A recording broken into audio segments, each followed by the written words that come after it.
시그닐 서울에 있는 스테이입니다. 이날은 대중교통으로 갔습니다. 잠실역 앞이라 접근성이 좋기도 하고요. 크리스마스여서 차가 많이 막히더라고요. 스테이는 2017년 시그닐 서울 오픈과 함께 문을 열었던 곳입니다. 2019년에 미슐랭 원스타를 받고 2021년까지 유지했었는데 지금은 스타를 다 뺏겨버린 상황입니다. 그럼에도 불구하고 이곳은 월드클래스 셰프인 야닉 알레노 셰프의 업장이라는 점에서 의미가 있습니다. 야닉 알레노 셰프는 파리에 위치한 파빌리온 르드와행, 알프스의 르 1947에 이어 파리에 위치한 파빌리온, 모나코의 파빌리온, 두바이의 스테이까지 총 10개의 미슐랭 스타를 보유한 셰프입니다. 지금은 피에르 가니에르, 알랭 디카스와 함께 프랑스를 대표하는 셰프 중 하나로 손꼽힙니다. 시그닐 오픈 당시에 이런 명성만큼 엄청난 기대를 받았긴 했지만 기대 이하였다는 평이 지배적이었어요. 그래도 이후에 음식과 서비스의 개선이 지속적으로 이루어져 현재는 꽤 만족스러운 레스토랑 중 한 곳이라고 생각합니다. 시그닐 스테이는 야닉 알레노 셰프의 업장 중에서도 캐주얼 모던 프렌치를 추구하는 곳입니다. 그래서인지 인테리어를 노란색 계열로 꾸몄고 그래서 비교적 경쾌한 느낌을 살렸습니다. 81층에 위치한 만큼 멋진 스카이라인과 함께 식사할 수 있다는 점도 특징입니다. 이날은 12월 25일 크리스마스 당일이었던 만큼 기존 메뉴와 상당히 다른 특별 메뉴를 먹을 수 있었어요. 원래 메뉴는 다음과 같으니 참고하시면 될 것 같습니다. 시그닐 서울 로비에는 크리스마스 트리가 장식되어 있었고요. 이건 81층에서 식당으로 가는 길에 볼 수 있는 뷰입니다. 스테이 입구입니다. 자리에 앉으면 아까 보여드렸던 메뉴와 함께 식사가 시작됩니다. 먼저 빵입니다. 바게트고요. 왼쪽은 이즈니 무염버터, 오른쪽은 이곳 시그니처인 잠봉베르버터입니다. 이즈니 버터는 이제 마트에서도 팔지만 이런 곳에서도 쓸 만큼 꽤 괜찮은 버터입니다. 잠봉베르버터는 짭조름해서 맛있고요. 빵을 다 먹기도 전에 아메주 부시가 나옵니다. 분자 요리라도 해도 될 만큼 특이한 창작 요리 같아 보여요. 가장 먼저 먹을 2000쌀 퐁과 핑거라임. 이거 꽤 신맛이었어요. 제가 핑거라임이 뭔지 몰랐는데 저 안에 있는 빨간 것이 핑거라임이라는 열매더라고요. 그리고 다음 왼쪽 노란 것은 백된장 두부 옥수수 타르트, 오른쪽 붉고 둥근 것은 뱅쇼 버블입니다. 타르트도 산미가 강조되었고 달달한 편이었어요. 특히 저 뱅쇼가 신기했는데 연어알처럼 터뜨려서 안에 있는 뱅쇼를 먹는 방식이었어요. 이렇게 크리스마스 특유의 분위기를 음식으로서 표현했던 점이 꽤 인상 깊었네요. 두 번째 빵인 올리브 치아바타입니다. 이건 정말 기가 막힌 빵이에요. 동네 빵집에서도 이 정도 치아바타를 판다면 매일 2개씩은 사 먹을 것 같은 맛이었어요. 치아바타에 정답이 있다면 이런 맛일 거예요.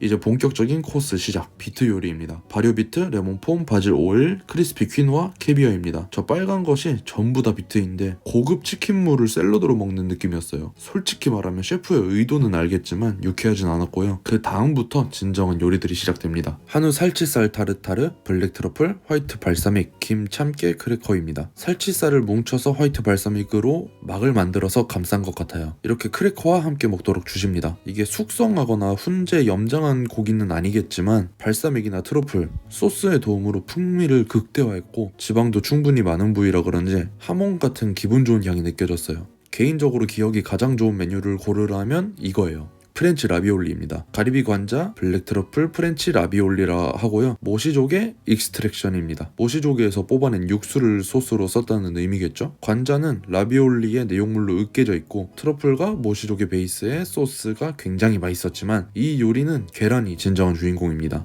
녹진하고 맛있었습니다. 시베스, 농어입니다. 천천히 익힌 농어와 백된장 베르블랑, 오세트라 캐비어, 김치 감자 폼, 딜 오일입니다. 처음에는 용과가 나온 줄 알고 시겁했는데 네모난 농어에 캐비어를 얹어준 거였어요. 이거는 생선보다는 저 김치 감자 폼이 더 좋았어요. 버터를 잔뜩 넣은 제대로 된 프렌치 메시드 포테이토 같은데 김치가 들어가서 신맛 그리고 약간의 매운맛이 느껴졌고요. 굉장한 마요네즈 맛이 났어요. 표현이 마요네즈라 그렇지 상당히 좋았습니다. 룰라드, 프렌치 블랙 트러플 치킨 룰라드, 카모플라주 소스입니다. 룰라드는 얇게 점인 고기로 채소를 말아서 익힌 음식이라고 하네요. 완벽하게 저온조리된 닭을 닭껍질로 말아서 요리했어요. 중간중간에 있는 스프레드는 버섯 베이스여서 풍미가 좋았고요. 카모플라주 소스는 뭔지 정확히 모르겠는데 용어만 듣고 프랑스 짬밥인가 싶었는데요. 아시는 분은 댓글로 알려주세요. 제가 느낀 바로는 레드와인 베이스에 산미 있는 스테이크 소스 맛이었습니다. 어느덧 마지막 요리입니다. 웰링턴, 참송이 딕셀과 한우 투뿔 웰링턴입니다. 소스는 왼쪽부터 샐러리악 퓨레, 파슬리 퓨레, 단호박 퓨레예요. 원래 제가 이제껏 먹었던 웰링턴은 꽤 바삭바삭하고 겹겹이 느껴지는 빵이었는데 이번 웰링턴은 폭신한 빵이었어요. 이것도 나름대로 나쁘지 않아요. 오히려 소스와 퓨레를 더 돋보이게 하는 것 같아요. 메인 요리를 이런 웰링턴으로 해서 크리스마스 특별 메뉴라는 컨셉을 확실히 한 것 같아요. 마지막으로 디저트입니다. 메뉴판에는 마르쉐드 노엘이라고 표현했어요. 유럽의 크리스마스 마켓이요. 체리 발사믹 소스와 체리 크루아상 아이스크림. 크루아상으로 아이스크림을 만들었다니 엄청난 품이네요. 체리 소스의 캐릭터가 강해서 식사를 산뜻하게 떨어지게 하는데 도움이 됐고요. 마지막 디저트입니다. 초콜릿 타르타르, 바닐라 가나슈, 오렌지 젤리, 시나몬 아이스크림, 뱅쇼 소스입니다. 타르트는 무난한 타르트였는데 시나몬 아이스크림이 굉장히 좋았습니다. 얼마 전에 모수에서 양파로 만든 아이스크림을 먹었을 때 신선함과 풍미가 이 시나몬 아이스크림에서도 느껴졌어요. 이런 새로우면서도 굉장한 시도가 앞으로 계속 보였으면 좋겠어요. 마지막으로 스테이의 시그니처인 초콜릿과 견과류를 먹으면서 식사를 마무리했습니다. 일단 크리스마스 특별 메뉴로서 저는 높게 평가하고 싶어요. 뱅쇼나 웰링턴 같이 대놓고 크리스마스인 메뉴부터 시작해서 체리 소스를 활용한 아이스크림까지 은은하게 크리스마스를 티내는 메뉴까지 이어지다 보니 기념일을 더욱 풍성하게 느끼게끔 해주는 것 같아요. 어쨌든 크리스마스라는 특별한 날에 찾아온 손님인 만큼 더욱 특별하고 신중하게 메뉴를 구성했던 느낌이었어요. 그리고 스테이 자체에 대한 생각도 굉장히 긍정적으로 생각합니다. 일단 2017년 당시에 야닉 알레노 셰프의 명성에 비해 부족한 업장인 것 같다는 평에 대해서는 어느 정도 동의하지만 지금 스테이에서 보여주는 메뉴의 구성이나 맛 자체는 엄청난 개선이 이루어졌고 앞으로도 계속 발전할 것이란 확신을 주거든요. 그리고 어디까지나 셰프의 명성에 비해서 라는 말이지 프렌치 자체로만 생각해보면 이보다 훌륭한 프렌치 레스토랑이 애초에 별로 없습니다. 메뉴가 일주일에 하나씩 새로 나오고 자주 바뀐다고 하니까 또 와서 평소 폼은 어떤지 먹어보고 싶네요. 긴 영상 시청해주셔서 감사하고요. 저는 지금까지 김부경이었습니다. 감사합니다.